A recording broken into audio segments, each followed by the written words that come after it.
तितली की उड़ान, नई दुनिया और जिम्मेदारी की कहानी।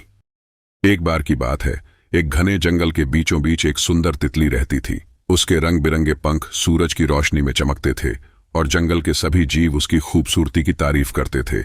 लेकिन तितली को अपनी छोटी सी दुनिया से बाहर की दुनिया देखने की बहुत इच्छा थी। वह उड़ते उड़ते सोचती रहती, काश मैं इतनी ताकतवर होती कि पूरे आसमान में घूम सकती।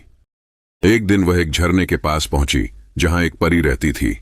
वह परी बहुत दयालु और जादुई शक्तियों से भरी थी। तितली ने उसे देखकर पूछा, प्यारी परी, क्या तुम मेरी मदद कर सकती हो? मैं अपनी इस छोटी सी दुनिया से बाहर जाना चाहती हूं। परी मुस्कुराई और बोली, मैं तुम्हारी मदद जरूर करूंगी, लेकिन तुम्हें वादा करना होगा कि जो भी नया अनुभव मिले उससे तुम कुछ सीखोगी और अपनी छोटी सी दुनिया को बेहतर बनाने में उसका उपयोग करोगी। तितली ने तुरंत वादा किया। परी ने अपनी जादुई छड़ी घुमाई और तितली को बड़े पंख दे दिए जो उसे दूर दूर तक उड़ने में मदद कर सकते थे। अब तितली हवा में ऊंचा ऊंचा उड़ने लगी। उसने पहाड़, नदियां और दूर दूर के खूबसूरत बाग देखे। लेकिन एक दिन तितली ने देखा कि एक बगीचे में फूल मुरझा रहे हैं। वहां कोई और तितली नहीं थी जो उनकी परागण कर सके।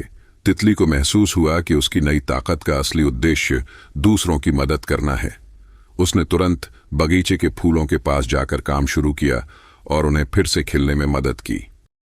जब वह वापस जंगल आई तो उसने परी को धन्यवाद दिया और कहा, अब मैं समझ गई कि नई दुनिया देखने से ज्यादा जरूरी है अपनी छोटी सी दुनिया को खूबसूरत बनाना। परी ने मुस्कुराते हुए कहा, तुमने जो सीखा वही सबसे बड़ी ताकत है। तब से तितली और परी दोनों मिलकर जंगल और उसके बाहर की दुनिया को और सुंदर बनाने लगे।